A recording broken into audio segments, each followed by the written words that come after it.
Ensemble, ne cessons jamais d'apprendre. Je suis Gérard Pécou, président de Calimedia, agence digitale de solutions e-learning. Je vous accueille sur Never Stop Learning, un podcast qui vous fait rencontrer des acteurs de la formation entrepreneuriale et éducative d'aujourd'hui et de demain. Bonjour et bienvenue à tous nos auditeurs. Aujourd'hui, je voudrais que l'on aborde le sujet de la réalité virtuelle et plus précisément son lien avec la formation professionnelle. Nouveau média apparu ces 10 dernières années, la VR a complètement bouleversé notre vision du futur de la technologie. Mais alors, est-ce que le futur de la formation se trouve dans la réalité virtuelle ? Quels sont les intérêts de ce nouveau média pour la formation professionnelle ? Pour répondre à ces questions, j'ai invité Bertrand Wolf, co-auteur du livre « Former avec la réalité virtuelle, comment les techniques immersives bouleversent l'apprentissage », coécrit avec Émilie Gobin-Mignot et avec la collaboration de Noémie Kempf. Le livre est disponible aux éditions Duno. Bertrand Wolf est également cofondateur d'Antilogie, un cabinet de conseil pionnier et leader de l'acculturation et de l'accompagnement XR, c'est-à-dire la réalité virtuelle mixte et augmentée. Bonjour Bertrand. Bonjour Gérard, merci de m'accueillir dans ce podcast. Alors, avant de plonger au cœur du sujet, est-ce que tu pourrais nous parler un peu de ton parcours, d'où tu viens et ton intérêt pour la réalité virtuelle ? Alors, mon intérêt pour la réalité virtuelle se trouve au confluent d'une passion professionnelle et d'une passion personnelle. La passion professionnelle, c'est celle de la narration que j'ai exercée en fait d'abord dans la communication. Je travaillais en agence de communication et ensuite dans la production audiovisuelle. Et la passion personnelle, c'est un goût pour la science-fiction, genre que je fréquente assidûment depuis que je sais lire. Et la première fois que j'ai testé un casque de réalité virtuelle, c'était en 2015. J'ai été fasciné par le fait que je tenais enfin entre les mains un objet tout droit venu de la science-fiction. En tout cas, c'est l'impression que j'ai eue. Et d'autre part, j'ai ressenti un potentiel narratif absolument inouï. Et donc, j'ai décidé de m'y consacrer professionnellement dès 2015. D'accord. Alors, en introduction, j'ai présenté ton entreprise Antilogie. Est-ce que tu peux nous en dire un peu plus, notamment sur le pavillon, qui est un lieu que tu as créé avec Émilie Gobin-Mignot ?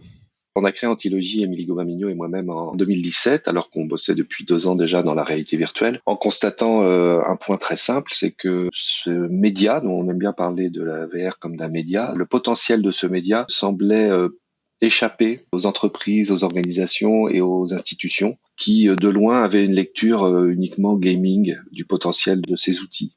Et les acteurs de l'époque, dont nous faisions partie, devaient passer énormément de temps avant de travailler sur un projet, avant de vendre un projet, devaient passer énormément de temps à acculturer en fait les entreprises. Et ce temps-là n'était pas toujours couronné de succès, puisqu'il fallait faire l'éducation sur le genre réalité virtuelle avant même de pouvoir parler de son projet. Aussi, on a décidé, nous, avec Émilie, de nous consacrer uniquement à ça. Donc, on a arrêté de produire des contenus et on s'est consacré uniquement à l'acculturation. Et donc, on s'est lancé en 2017. On a fait partie des toutes premières startups à être hébergées à Station F. D'accord. Et très vite, on s'est dit qu'il fallait un lieu pour recevoir les entreprises, les organisations et les institutions pour pouvoir leur faire essayer. Donc, on a créé ce lieu, le pavillon, qui s'est d'abord établi chez Nouma, dans le Marais, mi-showroom, mi-lab, mi-lieu d'expérimentation, dans lequel les entreprises ont commencé à venir nous voir. Et il est vrai qu'à l'époque, je parle de début 2018, la réalité virtuelle nécessitait un équipement qui ne se baladait pas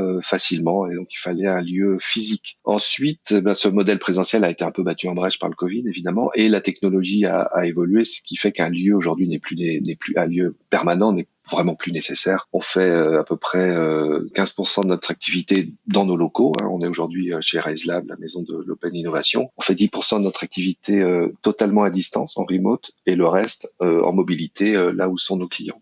Super intéressant.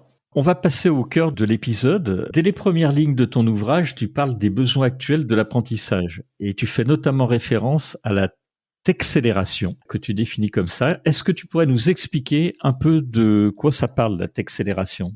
C'est le fait simplement que la technologie évolue de plus en plus rapidement et la compétence pour utiliser et tirer parti de ces technologies doit être mise en cause à la vitesse à laquelle ces technologies débarquent dans l'entreprise. Aujourd'hui, en tout cas, si on se réfère à ce que disait Philippe Dumais, qui est l'ancien patron de la la transformation digitale d'Alstom. Il disait qu'une compétence technologique a une durée de vie de 5 ans dans une entreprise. Ce qui veut dire qu'il faut en permanence remettre les gens à apprendre, à acquérir de nouvelles compétences pour qu'ils restent au top de leur capacité. Donc il faut anticiper en fait l'évolution des métiers en permanence et pas simplement une fois dans sa vie, dans un modèle qui aujourd'hui est très daté. Tout à fait. Et là, je vais renvoyer nos auditeurs à un épisode que nous avons fait avec Gilles Verrier sur un podcast qui s'appelle Les RH en 2030 et qui reprend strictement tes propos avec finalement l'obsolescence programmée des compétences. Tu remets en question les modèles pédagogiques classiques comme le maître et l'élève. Est-ce que tu penses que l'on a besoin de revoir ces anciens modèles pour répondre à ces nouveaux besoins ? Alors, je m'appuie simplement sur ce que dit le CERI, le Centre pour la recherche et l'innovation dans l'enseignement, qui est une émanation de l'OCDE, et qui, dans une étude qui date déjà de plus de 10 ans, qui s'appelle Apprendre au XXIe siècle, évoque plusieurs pistes ou plusieurs enjeux qui sont assez fondamentaux, comme le fait de développer des connaissances dites cohérentes ou connectées et complémentaires, plutôt que des savoirs très cloisonnés, très compartimentés avec des catégories bien distinctes, comme le fait de construire un savoir qui soit contextualisé, c'est-à-dire en rapport avec ce que l'on doit faire professionnellement et non pas juste d'un côté des exercices théoriques et ensuite la réalité et la pratique, donc apprendre peut-être in situ et puis ensuite apprendre ensemble plutôt que tout seul. Et je rajouterais même apprendre à apprendre, parce qu'aujourd'hui la connaissance est quand même extrêmement simple d'accès. Savoir rechercher la connaissance pour y avoir accès est aussi important que de maîtriser la connaissance elle-même. Ouais, tout à fait. Alors, complètement d'accord avec toi sur ces 3 points. Et apprendre à apprendre a été là aussi un sujet de quelques podcasts que l'on a fait parce que c'est l'un des enjeux actuellement, tellement il y a effectivement de connaissances. Tu présentes toujours dans ton livre ensuite l'apprentissage immersif. Est-ce que tu pourrais nous expliquer ce qu'est l'apprentissage immersif pour toi ? Oui, alors ça repose sur le mot immersif. Donc Bien sûr. On parle d'immersion. Donc on voit bien quand on va à la piscine ou à la plage, ce qu'est l'immersion. On se retrouve plongé dans un environnement. À la piscine, c'est un environnement liquide qui nous entoure complètement. Donc là, en termes d'apprentissage, on va plonger l'individu, c'est-à-dire le placer dans un environnement d'apprentissage qui va reproduire tout ou partie du réel pour lui faire des simulations pour qu'il puisse apprendre d'une part, mais apprendre en faisant d'autre part. Cette immersion, elle peut être physique ou elle peut être virtuelle, mais c'est le fait donc de placer l'individu au centre d'un environnement apprenant. Et je crois qu'il y avait dans ton livre, tu cites également une étude d'Accenture qui démontre que l'apprentissage par la pratique, elle améliore à la fois la qualité de l'apprentissage, mais également la rétention du savoir. Là aussi, tu peux peut-être compléter ? Tout à fait. En fait, c'est une pyramide des apprentissages qui est bien connue où on chiffre ce que les gens retiennent en fonction de la méthode d'apprentissage. Et on dit sur cette pyramide, tout en haut, le plus pointu, le plus étroit, c'est quand on lit et on ne retient que 10% de ce qu'on a lu. Alors que quand on fait, quand on simule, quand on modélise, quand on expérimente, on peut monter jusqu'à 90%. C'est le fameux learning by doing à l'anglo-saxonne. Tout à fait. Je crois que le chiffre dans l'étude d'Accenture, le learning by doing, la rétention du savoir, c'est de l'ordre de 75%, ce qui est plutôt pas mal. Alors, pour ceux qui ne connaissent pas du tout la réalité virtuelle, est-ce que tu pourrais nous expliquer un peu ce que l'on observe, ce que l'on ressent quand on se plonge dans cette réalité virtuelle ? On ressent exactement la même chose que dans la vraie vie, pour utiliser un mot en opposition à la réalité virtuelle. C'est-à-dire qu'on ressent des émotions et c'est exactement les mêmes émotions. En fait, il faut comprendre qu'on va utiliser un casque de réalité virtuelle. Aujourd'hui, c'est un casque, demain, ça sera d'autres dispositifs, mais on va dire qu'on partons sur un casque. À l'intérieur du casque, il y a 2 écrans, un pour chaque œil. Et finalement, quand on met la tête dans le casque, on regarde des écrans. Sauf que au pays des écrans, je dirais, le casque de réalité virtuelle, il a une spécificité qui le rend tout à fait unique, un concept qui s'appelle l'illusion de la non-médiation. Tout le temps où on regarde un écran dans la vie de tous les jours, que ce soit un écran de télé, de PC, de smartphone, de tablette, peu importe, tout le temps où on regarde un écran, cet écran est en conscience. On sait qu'on est en train de regarder un écran. Quand on met la tête dans un casque de réalité virtuelle, on n'a pas la perception qu'on est en train de regarder un écran. C'est-à-dire que le dispositif médiatique, d'un point de vue technique, disparaît. On a donc l'illusion qu'il n'y a pas de média, l'illusion de la non-médiation. Et pour notre cerveau, quand il n'y a pas de média, ça s'appelle la réalité. Et donc, on ressent littéralement, alors que les stimuli sont virtuels, on ressent littéralement les émotions de la vie réelle. C'est ce qu'on peut aussi appeler la notion de présence, ou en tout cas, ça mène à la présence. Il y a une anecdote que j'ai bien aimée dans ton livre, qui est celle de Mark Zuckerberg. La première fois, je crois qu'il a mis un casque de réalité virtuelle. Oui, tout à fait. Alors, Zuckerberg a testé pour la première fois la réalité virtuelle en février 2014. C'est le 13 février Ah oui, 2014. c'est bien Voilà, daté. c'est documenté et va donc au laboratoire Virtual Human Interaction de Stanford University. C'est un laboratoire qui a été créé en 2003 par Jeremy Bailenson, qui est une sommité dans le domaine. C'est probablement le meilleur laboratoire au monde sur le sujet. Donc c'est normal que Zuckerberg aille là-bas. Et alors ce qui est très amusant, c'est qu'il y va sur l'invitation d'un gars qui vient d'embaucher, qui s'appelle Cory Andrejka, qui est son VP of Engineering, donc le chef des ingénieurs de Facebook. Et Cory Andrejka est aussi l'ancien CTO, donc Chief Technologist de Second Life. Ah oui, d'accord. Donc tout ça est un continuum. Ouais. Bref, il va tester la réalité virtuelle dans ce laboratoire. Et dans ce laboratoire, il y a une pièce d'expérimentation, une salle d'expérimentation. Quand on met la tête dans le casque, on se retrouve dans une copie 3D de cette salle d'expérimentation. Donc bon, pas très surprenant, mais ça c'est juste le temps de s'accommoder avec le casque, puisque au bout d'un moment, il y a un bruit terrible, le sol disparaît, il reste juste une petite fraction du sol sur laquelle on est, Dieu merci. Et à ce moment-là, Zuckerberg, comme quasiment n'importe quelle personne testant cette même expérience, il a très très peur, parce qu'il pense qu'il va tomber dans le vide avec l'effondrement de l'environnement autour de lui. Pourtant, il sait parfaitement bien qu'il est dans un laboratoire, il sait parfaitement bien que le sol réel ne s'est pas écroulé et qu'il n'est absolument pas en danger, mais ce qu'il ressent, en fait, c'est la peur liée à ce danger. Et le danger est virtuel, mais le cerveau réagit en réel. C'est ça le sentiment de présence, en fait. Ça illustre effectivement très bien la notion de présence. J'invite vraiment les auditeurs à tester la réalité virtuelle, parce que dans ton livre, là aussi, tu donnes un pourcentage de nombre finalement de personnes qui ont testé la réalité virtuelle, qui est finalement encore aujourd'hui relativement faible. Tu dois avoir peut-être ce chiffre-là en tête. Je crois que c'est assez faible. Et c'est vrai qu'on peut avoir peur quand on fait de l'escalade. On peut avoir cette notion de vertige réel et qui illustre bien pour moi cette notion de présence que tu décris très bien.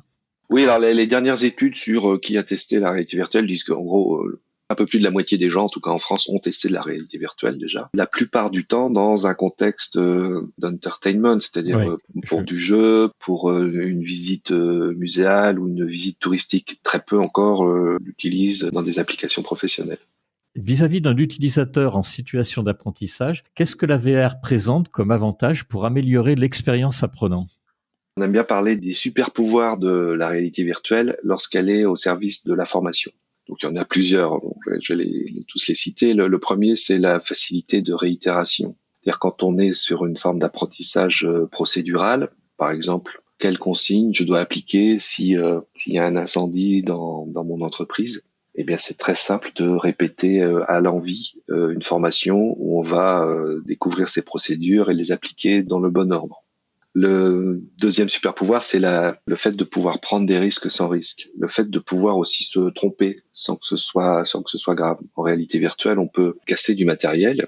Il n'est que virtuel.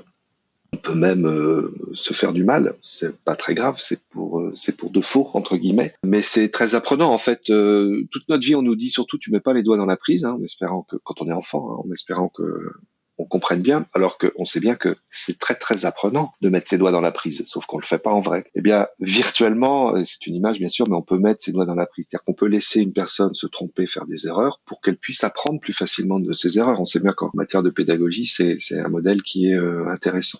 Troisième super pouvoir de la VR au service de la formation, c'est le fait de pouvoir prendre des points de vue différents et de se balader, par exemple, du point de vue du vendeur, du point de vue du client, si on est dans une simulation, un exercice d'apprentissage de vente, donc le point de vue du vendeur, le point de vue du client, et puis un point de vue extérieur qui regardera le vendeur et le client en interaction. On peut aussi très facilement décadrer, c'est-à-dire ne pas être dans un cadre formel d'apprentissage qui soit la représentation de la réalité, du monde du travail. Et là, on peut aller dans de l'ultra-gamification pour avoir des gens qui se comportent un peu sans filtre, je dirais. Notamment, ça peut être intéressant pour tout ce qui concerne les soft skills. On peut mesurer. L'outil lui-même, la réalité virtuelle, permet de mesurer beaucoup de choses et de mesurer des choses qui sont assez difficiles à faire dans la vraie vie. J'ai en tête par exemple une application de peinture industrielle, donc un simulateur pour des peintres industriels où on va déposer de la peinture sur de la tôle et l'épaisseur de peinture virtuelle est mesurée à 15 microns près. Ah oui, d'accord. Dans la réalité, c'est évidemment très difficile d'atteindre ce niveau de précision et même un expert aura des difficultés à évaluer ça. On peut aussi, par exemple, dans une application, là, passe des cols bleus au col blanc dans une application de prise de parole en public où on va se retrouver donc à s'adresser à un auditoire d'une centaine de personnes. Eh bien, on va pouvoir mesurer le débit de la voix. Ah, par exemple, on pourrait mesurer, il y a des outils pour mesurer le débit de ma voix, savoir si je suis un peu monocorde ou si voilà, il y a des petites envolées. S'il y a beaucoup d'hésitation, on peut aussi mesurer le fait que je me déplace ou pas. Voilà, je suis statique ou on peut mesurer le fait que je sois bien ancré dans le sol ou que je me balance un peu. On peut mesurer le fait que je regarde systématiquement la même personne qu'au premier rang parce que elle opine du chef et du coup ça me fait un point d'appui, ou si au contraire je balaye, j'embrasse toute la salle du regard. Voilà, donc on peut remonter des données qui sont intéressantes pour l'apprenant, pour refaire l'exercice en essayant de s'améliorer, qui sont apprenantes pour les formateurs ou pour les coachs, parce que ça leur donne de la matière pour pouvoir guider les apprenants. Autre super pouvoir, c'est alors ce que nous on appelle un petit trademark Antilogie, le ROI, mais pas le ROI financier, le Return on Impossible, c'est-à-dire le fait de pouvoir faire des formations dans des situations qui sont impossibles à faire dans la vie réelle. L'entreprise au monde qui est la plus avancée et qui a été très précurseur en matière de déploiement massif de la réalité virtuelle pour la formation, c'est Walmart. Et il se trouve que c'est aussi l'entreprise qui emploie le plus grand nombre de salariés, l'entreprise privée qui emploie le plus grand nombre de salariés au monde. Évidemment, avant de déployer massivement, comme ils l'ont fait aux États-Unis auprès d'1 million de collaborateurs et de collaboratrices, ils avaient testé. Et une des formations qu'ils ont testées, c'est une formation au Black Friday. Ce jour où il y a un très fort enjeu pour l'entreprise et un très fort enjeu pour tous les collaborateurs. Pour l'entreprise, c'est le jour où on fait le plus gros chiffre d'affaires. Donc, c'est là où j'ai besoin que tous mes collaborateurs et collaboratrices soient lucides et performants. Et côté collaboratrice, c'est le jour le plus effrayant de l'année. Parce que je sais que je vais être au milieu d'une cohue avec des gens qui se hurlent dessus pour s'arracher les meilleurs promos. Ouais. Et ce jour-là, en plus, les règles sont pas tout à fait les mêmes, évidemment. Ce que je dois faire, moi, en tant que collaborateur ou collaboratrice travaillant dans un de ces magasins, diffère des règles des autres jours. Un produit sans prix, par exemple, il sera pas vendu ce jour-là parce que aucun client ou qu'une cliente ne prend le temps d'interroger un vendeur. Donc, quand je vois un produit sans étiquette, je dois intervenir tout de suite, ce qui n'est pas forcément le cas les autres jours. Eh ben, comment fait-on pour former des collaborateurs et des collaboratrices à une journée de Black Friday dans la vraie vie? Compliqué. On fait pas, hein. On met pas 200 figurants dans un magasin en leur disant faites semblant de faire du shopping de façon un peu agressive et puis on plonge pas ses collaborateurs et ses collaboratrices dans ce champ-là. On voit l'apport de la réalité virtuelle qui permet du coup de plonger chaque collaborateur et chaque collaboratrice dans cette ambiance très particulière d'un Black Friday et de voir si ils appliquent les consignes normalement, tranquillement. Voilà, on peut leur faire répéter en fait à l'envie cette acclimatation entre guillemets, cette acclimatation à ce jour très très particulier. Très très bel exemple. Je vais poursuivre avec une question puisque concrètement en fait tu expliques dans ton ouvrage que la VR permet d'apprendre plus efficacement et je voulais te poser la question, qu'est-ce qui se passe au niveau du cerveau? Je sais que le cerveau en fait en termes de VR il fait plus du tout la différence entre la réalité et la VR et d'ailleurs là aussi je renvoie nos auditeurs à un épisode sur ce sujet-là, sur les neurosciences et le métavers, sur cette notion-là de cerveau qui fait plus la différence et puis également le fait, ce qui aide à tromper le cerveau, c'est que les écrans deviennent de plus en plus sophistiqués avec une définition qui se rapproche la plus possible de celle de l'œil humain. Mais donc, en termes de VR et en termes d'apprentissage, qu'est-ce qui se passe au niveau du cerveau? Nativement, la réalité virtuelle génère un ancrage émotionnel. Un des pionniers, un des fondateurs de la réalité virtuelle nouvelle, moderne, Chris Milk, disait la VR c'est the ultimate empathy machine, la machine empathique ultime.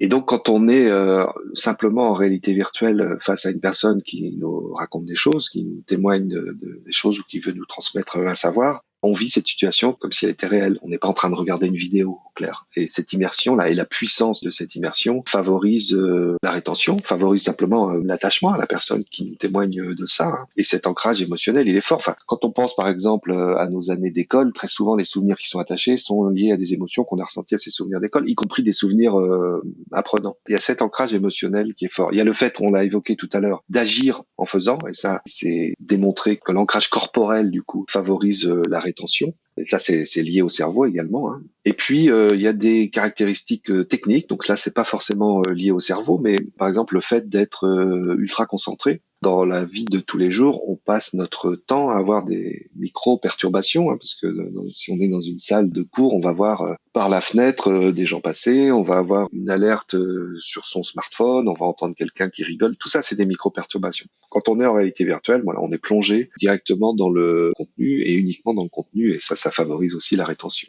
Tout à fait. Alors, il y a une notion avec laquelle j'étais pas familière et donc je voudrais que tu nous parles, qui est la notion d'embodiment. Qu'est-ce que tu pourrais nous expliquer? Car je crois savoir qu'il y a des applications d'apprentissage particulièrement intéressantes qui en découlent. Oui, l'embodiment, c'est le fait d'utiliser un corps indépendamment du sien, donc de vivre l'expérience subjective d'être dans un corps virtuel ou dans le corps de quelqu'un d'autre. On peut imaginer que ça peut être intéressant comme expérience à vivre pour des gens qui ont un handicap physique. On a vu au pavillon des gens qui venaient en fauteuil roulant et qui vivaient des expériences où ils devaient se déplacer exactement comme les gens qui étaient sur leurs deux jambes, en exprimant tout à fait le même ressenti, hein, notamment en faisant l'exercice assez proche de celui qu'on évoquait quand on parlait de l'anecdote de Zuckerberg, hein, qui consiste à marcher sur une planche au-dessus du vide, et les gens disaient mon Dieu, mais la planche est trop petite, je vais pas passer. Et quand on voit la taille d'un fauteuil roulant, on imagine qu'évidemment on va pas passer, mais la projection était similaire en fait entre des gens valides et des gens en fauteuil. Au-delà du handicap, le fait d'être dans un autre corps, par exemple, a un impact, hein, c'est l'effet proté, hein, du demi-dieu grec Proteus, qui est à l'origine du mot protéiforme, hein. Il changeait de forme. Le fait de changer de forme a un impact sur nous-mêmes, puisqu'on va se comporter sans le vouloir, hein, inconsciemment, on va se comporter comme on attend de se comporter vis-à-vis de la forme qu'on représente. Je voudrais citer une expérience qui a été menée par Mel Slater à l'université de Barcelone, où ils ont pris deux groupes d'étudiants, groupe A, groupe B, ils les ont mis chacun en réalité virtuelle, et ils les ont mis en réalité virtuelle face à un miroir, donc où chacune, c'était que des hommes. Chacun se voyait face à un avatar devant le miroir, et puis il y avait un protocole durant lequel il devait faire un certain nombre de mouvements devant ce miroir. Et le groupe A, quand il regardait le miroir, il voyait un avatar qui leur ressemblait, voilà, qui était assez proche d'eux, pas ultra réaliste, mais bon, voilà, c'était eux. Et le groupe B, quand il regardait le miroir, il voyait Einstein. Ah oui.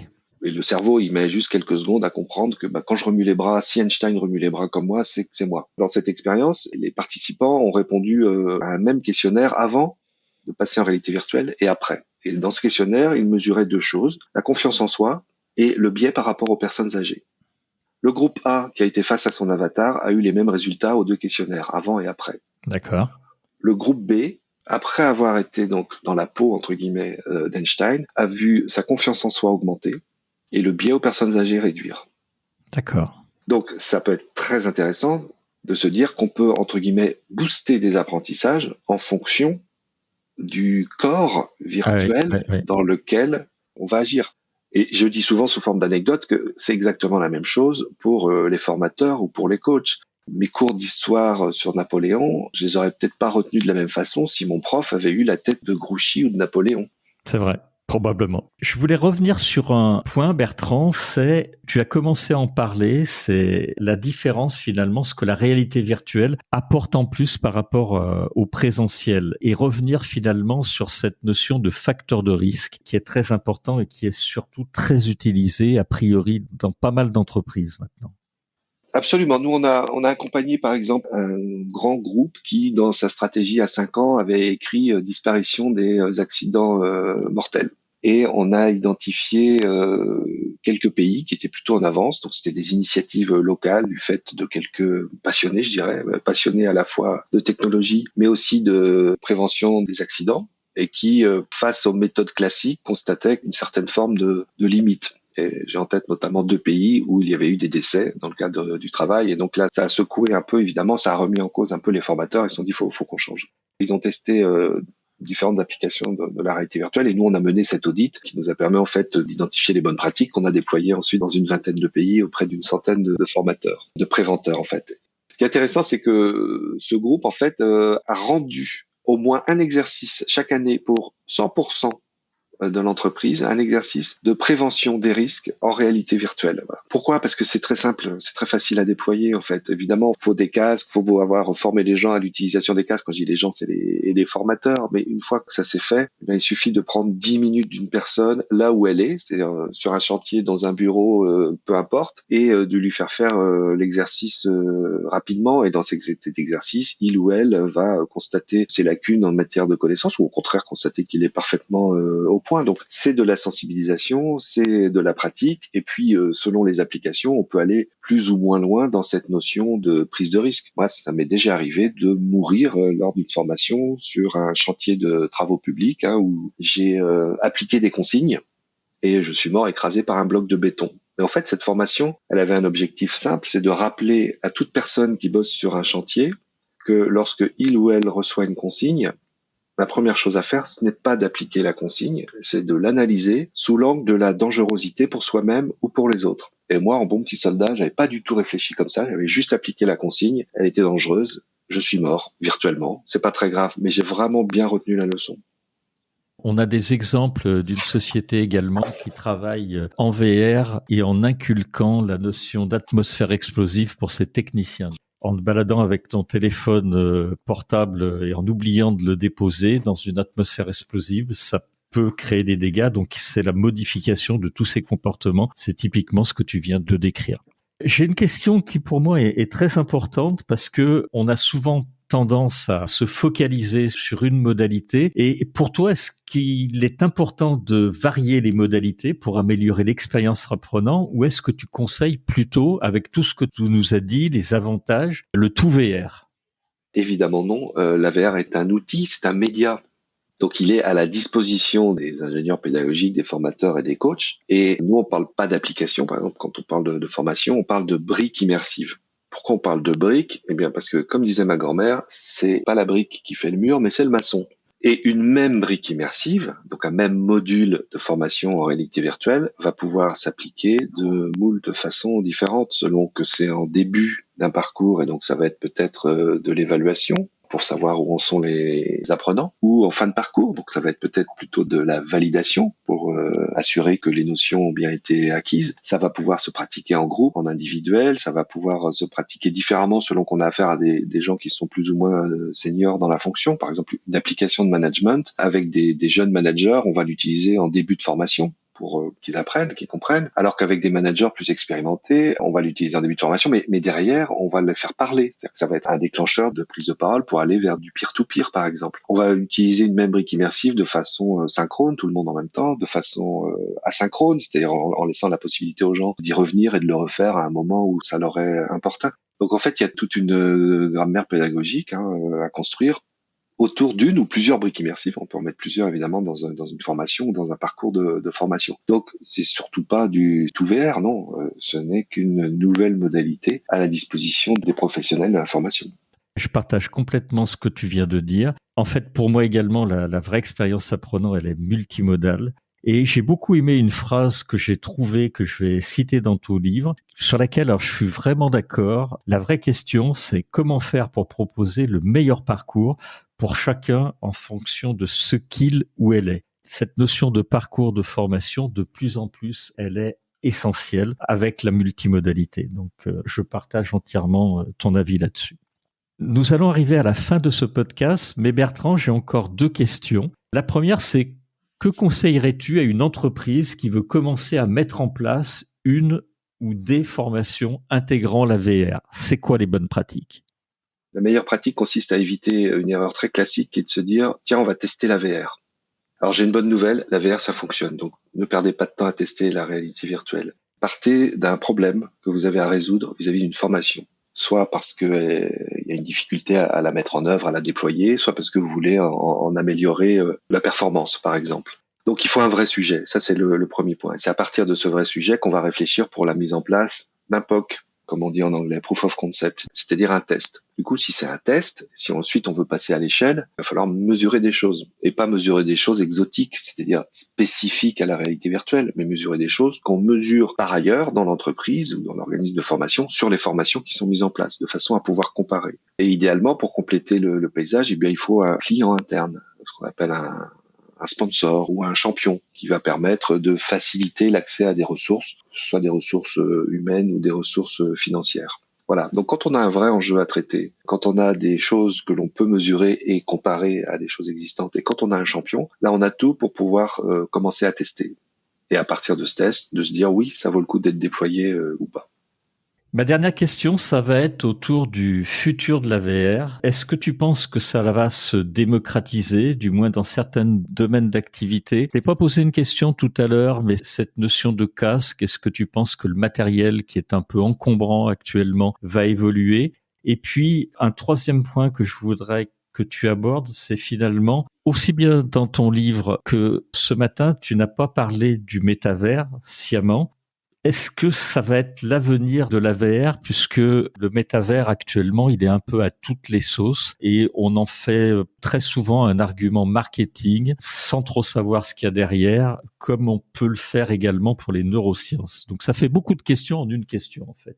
Je vais commencer par la question la plus simple, qui est celle du matériel. Est-ce que le matériel va évoluer? Alors, le matériel évolue. En 5 ans d'activité, on doit être à la 5e génération de casques. Ça ne veut pas dire qu'on a mis au placard les 4 précédentes. Hein. Ça peut continuer à en utiliser certaines. Donc, le matériel évolue et je pense que nous sommes au niveau du matériel, on doit être à peu près en 1997, si on fait une référence avec la téléphonie mobile. En 1997, il y avait je crois 4 ou 5% de la population qui avait un mobile, donc c'était encore assez peu. Et ça devait être un Nokia 6630 que j'avais à l'époque. C'est-à-dire, je pouvais faire, il y avait un écran en couleur. Waouh, génial, un écran en couleur. C'est vrai. Je pouvais faire 3 jeux, dont Snake, et je pouvais passer un coup de fil. Point. Quand on compare à tout ce qu'on peut faire aujourd'hui et avec quelle facilité, quelle ergonomie, quel confort avec un smartphone, on comprend que quand on regardera d'ici 5-10 ans les casques qu'on utilise aujourd'hui quotidiennement, on comprendra qu'on était à la préhistoire de la réalité virtuelle. Voilà, le matériel va évoluer vers des choses plus légères, plus confortables, plus puissantes aussi, et qui nous permettront soit d'occulter complètement le monde réel, ça s'appellera de la réalité virtuelle, soit de rester au contact du monde réel, et ça s'appellera de la réalité mixte. Par curiosité, je vous invite à aller voir ce que fait la société Mojo, qui est en Californie, et qui, pour la première fois cet été, a testé le prototype d'un produit sur lequel il travaille depuis 7 ans. Donc, au bout de 7 ans de recherche et développement, le CEO de Mojo a pu tester son produit, c'est-à-dire une lentille qui permet, qu'on met sur son œil, qui permet d'afficher des données autour de soi. Peut-être que ce sera l'avenir. Et dans ce cas, c'est intéressant de lire un bouquin qui s'appelle Rainbow's End de Vernon Vinge, mathématicien américain, grand auteur de science-fiction. Je crois qu'il a eu le prix Hugo avec ce bouquin, hein, qui est le concours international de la science-fiction. Il y décrit un monde où tout le monde, hein, sauf les bébés, les gens séniles et les rebelles, tout le monde porte des lentilles. Notre monde est enrichi en permanence ou pollué, hein, selon, par des données digitales qui s'affichent autour de nous. Donc, c'est un bouquin de science-fiction, mais on peut aussi le lire comme un rapport d'innovation d'un gars qui aurait imaginé 200 cas d'usage. Donc, du coup, là, voilà, j'ai basculé directement sur la notion de métavers. La réalité virtuelle est un des moyens d'accès au métavers. On en entend beaucoup parler depuis que Zuckerberg a montré le métavers du doigt fin octobre 2021. Et un peu de tout est devenu du métavers, ce qui veut dire que le métavers est devenu n'importe quoi. En fait, le métavers est l'expression d'une chose, j'en suis convaincu, qui est très simple à comprendre. Hein. C'est le début du basculement de notre vie digitale, qui a 50 ans, hein, notre vie digitale, de la 2D à la 3D. C'est-à-dire qu'au lieu d'être devant les données, quelle que soit leur forme, on va être dedans. Et ça change tout, parce que profondément, et ça, c'est pas depuis 50 ans, mais c'est depuis, Toumaï, ça doit faire 3,9 millions d'années, je crois. On est des animaux en 3D. Notre vie est en 3D, notre corps est structuré pour vivre en 3D. Et du coup, expérimenter une vie digitale en 3D, c'est assurément un bouleversement aussi important en termes de potentiel d'usage, hein, que l'arrivée d'Internet. L'arrivée d'Internet a profondément remodelé, restructuré nos relations sociales en 25 ans. Je pense qu'avec le métavers, on est parti pour un round de 25 ans de bouleversement. Alors, est-ce que pour autant, ça va nous submerger? J'en sais rien. Il y a un certain nombre d'enjeux. Le métavers est pas encore complètement là. C'est une destination. Il y a plein d'enjeux, plein de difficultés à surmonter, hein, techniques, déontologiques, éthiques, juridiques, écologiques, etc., environnementales. Toujours est-il qu'on peut dès aujourd'hui se poser des questions, notamment celles qui sont relatives à l'enseignement, à la formation. Hein. Qu'est-ce que ça fait d'interagir en termes de formation, d'interagir avec et en tant qu'avatar? Là, je pense qu'il y a un potentiel qui est juste inouï. Et puis, qu'est-ce que ça fait d'avoir des espaces de formation que l'on peut asservir à un objectif? Quand j'étais en 6e, ma salle de classe de français, c'était aussi ma salle de classe de maths et c'était aussi ma salle de classe d'histoire géo. C'est ça, de tout temps et dans tout établissement scolaire.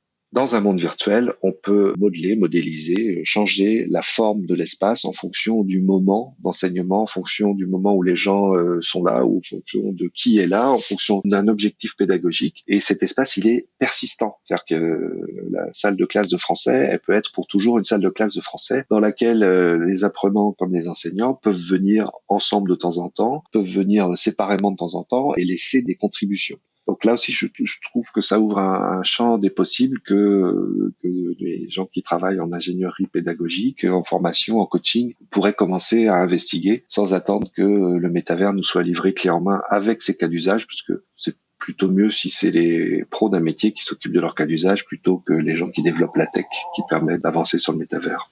Un très très grand merci Bertrand pour ce témoignage. On est arrivé à la fin de ce podcast, donc je voulais vraiment encore une fois te remercier pour la clarté de tes propos. Je voulais remercier également nos auditeurs qui sont allés au bout avec nous de ce podcast sur la réalité virtuelle. Je voulais rappeler ton livre. Je vous conseille vraiment de le lire parce que c'est un livre, outre le fait qu'il soit très bien fait, intéressant, il est bourré d'exemples, de cas extrêmement concrets d'entreprises qui se sont déjà mis à la réalité virtuelle. Et il y a des cas d'usage que moi j'ai vraiment beaucoup aimé. Donc je vais rappeler le nom du livre. C'est Former avec la réalité virtuelle.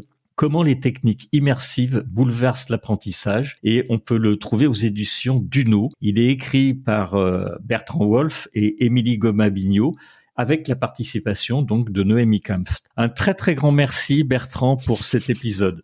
Merci Gérard, c'était un plaisir. Au revoir. Au revoir.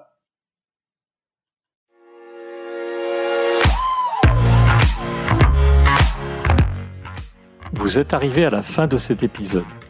Je vous remercie pour votre écoute attentive. Si l'épisode vous a plu, partagez-le auprès de votre entourage et donnez-lui une bonne note suivie d'un commentaire sympathique pour nous aider à grimper dans les classements. Je suis Gérard Pécou, président de Calimedia. Si vous cherchez une solution e-learning, rendez-vous sur calimedia.fr. Notre équipe vous accompagnera avec un très grand plaisir. Nous nous retrouverons dans le prochain épisode de Never Stop Learning pour qu'ensemble, nous ne cessions jamais d'apprendre.